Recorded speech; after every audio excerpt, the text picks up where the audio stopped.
আপনাদের কাছে আমরা জানতে চাইছি কি অবস্থা আজকে পশ্চিমবাংলার। আমাদের বয়সী ছেলেমেয়েরা যাদের বয়স 28 থেকে 35-এর মধ্যে কোথায় যাবে? আমাদের বয়সী ছেলেমেয়েরা বাংলার বুকে চাকরি কোথায়, শিল্প কোথায়, ব্যবসা বাণিজ্য কোথায়? যাবেন একদিন সকালবেলায় ওই হলদিয়ার ফেরিঘাটে গিয়ে দাঁড়িয়ে থাকবেন বৃহস্পতিবার সকালবেলায়, দেখবেন নন্দীগ্রাম থেকে শয়ে শয়ে ছেলেরা আসছে কাঁধে বড় বড় ব্যাগ। আমি একদিন জিজ্ঞাসা করলাম, আমি ওখানে প্রচারে ছিলাম, বললাম ভাই কোথায় যাচ্ছ?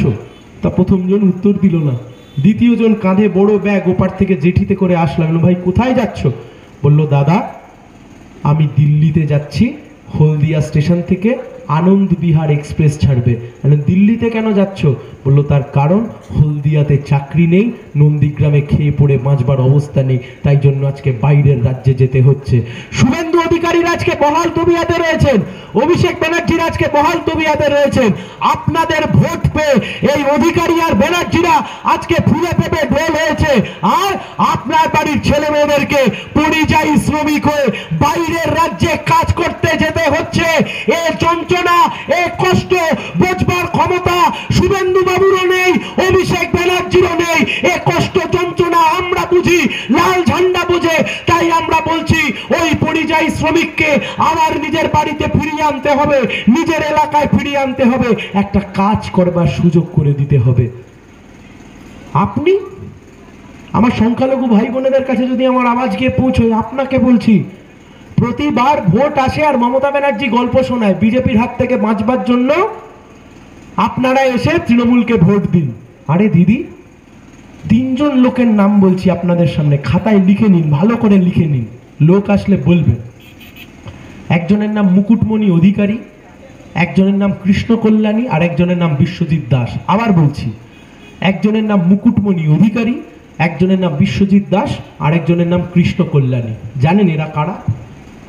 মুকুটমণি অধিকারী বিজেপির এমএলএ রানাঘাট, কৃষ্ণ কল্যাণী 2021 সালে বিজেপির টিকিটে জিতেছে, বিজেপির এমএলএ উত্তরবঙ্গের রায়গঞ্জ। বিশ্বজিৎ দাস বিজেপির এমএলএ বনগা। আপনারা ভাবছেন আমি এদের নাম কেন বলছি, আমি আপনাকে বলছি এদের নাম কেন বললাম। জানেন এই 3জন এখনো বিজেপির এমএলএ, এটাও জেনে রাখুন। এই 3জনকে মমতা ব্যানার্জি এবার তৃণমূলের চিহ্নে ভোটে দাঁড় করিয়েছে। যদি জিতে যায় তাহলে তৃণমূলের হয়ে দিল্লিতে যাবে, আর যদি হেরে যায় তাহলে বিজেপির হয়ে কলকাতার বিধানসভায় বসবে।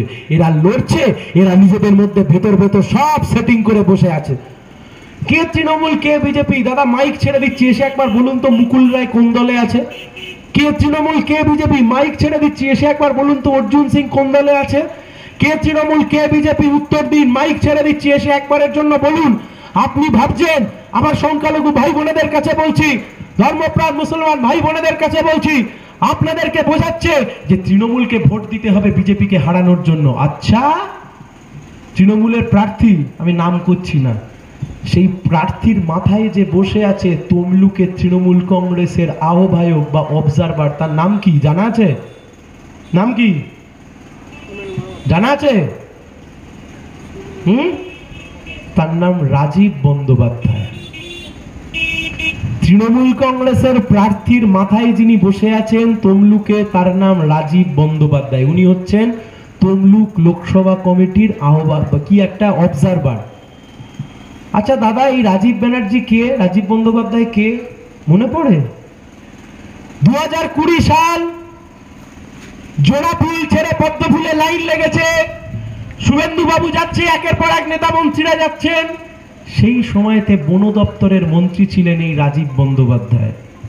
তৃণমূল ছেড়ে বিজেপিতে যোগদান করেছিলেন, বিজেপির হয়ে ভোটে লড়েছিলেন, বলেছিলেন তৃণমূলকে ক্ষমতাচ্যুত করব, বিজেপিকে ক্ষমতায় নিয়ে আসবো।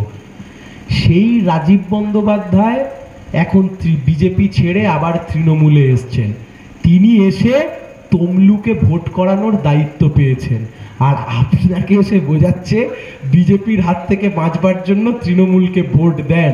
আরে দাদা, তৃণমূলের হয়ে যে লোকটা ভোট করাবে তমলুকে, সে লোকটা আজ থেকে 1.5 বছর আগে নিজে বিজেপির নেতা ছিল। ভালো করে কান খুলে শুনে রাখুন, তৃণমূল বা বিজেপি এ দুই প্রার্থী যা করতে চাইছে তাতে মানুষের কোনো কাজের কাজ হবে না, মানুষের কোনো উপকার হবে না। আজ তৃণমূল, কাল বিজেপি, কাল বিজেপি, আজ তৃণমূল। ও করে নেতাদের লাভ হতে পারে, কিন্তু ও করে সাধারণ মানুষের কোনো লাভ হবে না।